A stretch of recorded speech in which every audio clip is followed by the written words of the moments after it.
Procesi i numërimit të votave në 4 KZ-t e qytetit bregdetar të Vlorës në zgjedhjet e pjeshme të nëntorit nisi dhe vjoi pa problematika. Në Pallatin e Sportit Flamurtari, ku ishin 2 prej KZ-ve kryesore të Vlorës me numrin më të lartë të kutive dhe votuesve, procesi i numërimit të votave u ndoq nga afër nga drejtuesi politik i qarkut të Vlorës për Partinë Socialiste, Bledi Çuçi, bashkëkryetarët e PS-s në Vlorë, Klevis Kaso dhe Eriona Ismailaj, deputeti i Vlorës, njëkohësisht ministër i mbrojtjes, Piro Vëngu, presidenti i klubit flamurtari, Sinani Idrizi, por gjithashtu edhe nga kandidatja për kryetare të Bashkisë së Vlorës e shpallur më pas fituese, Brunilda Mersini.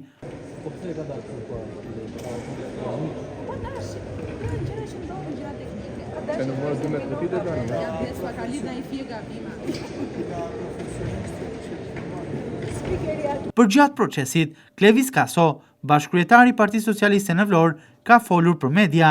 Kaso ka treguar disa nga faktorët që sipas tij kanë ndikuar në pjesëmarrjen e ulët në votime. Faktor këto nga dorëheqja e kryetarit të mëparshëm të Bashkisë së Vlorës, Ermal Dredha, tek mungesa e kohës për fushat elektorale dhe deri tek kushtet atmosferike. Klevis Kaso është shprehu tepër i lumtur për fitoren e Brunilda Mersinit, një fitore të cilën ai e cilëson si të pritshme.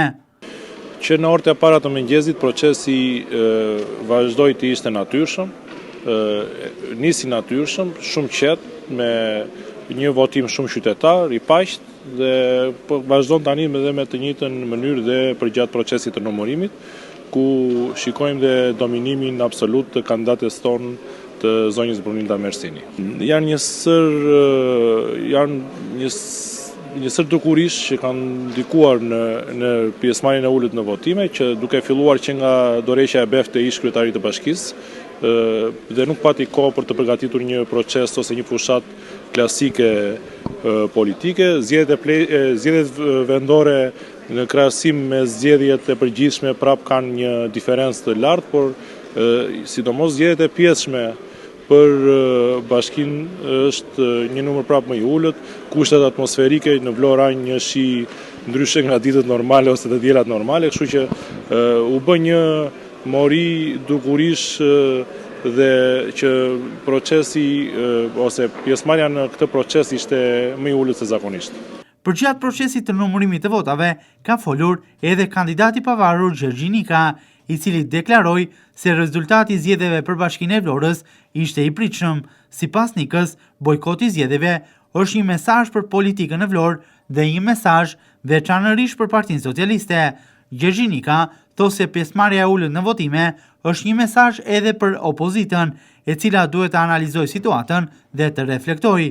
Nika denonson edhe përdorimin e administratës, por edhe nxjerrje me forcë të punojësve për të votuar.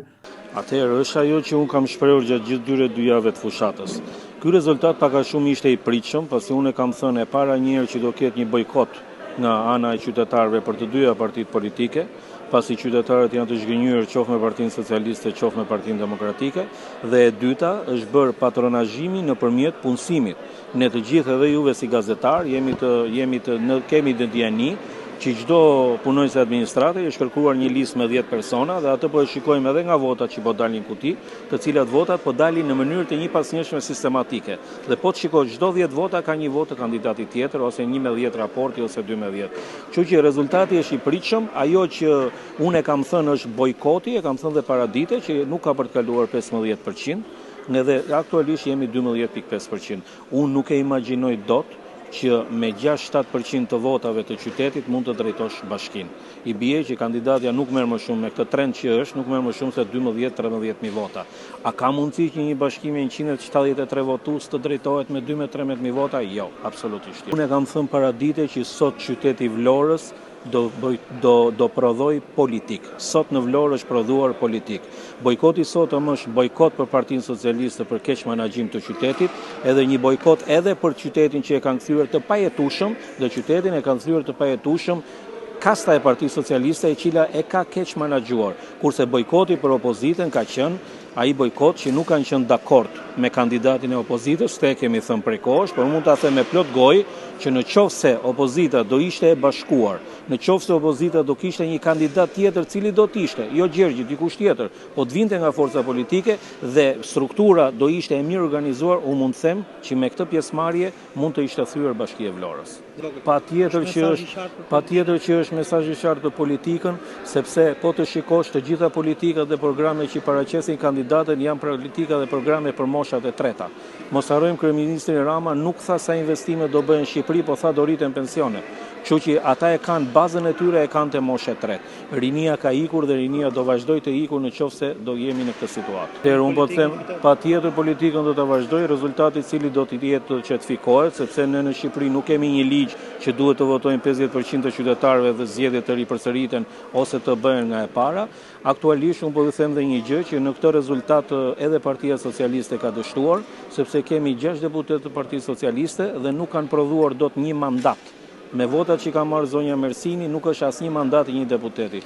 Unë do të vazhdoj politikën normalisht që po, kjo është një garë që ne kemi parë si kam hyrë, pasi unë kam pasur shumë përplasje nga presione nga të dyja forcat politike, por ato që kam thënë fushat, ato që kam thënë gjatë garës dhe ato që kam thënë gjatë ditës sotme, janë të gjitha të vërteta dhe reale.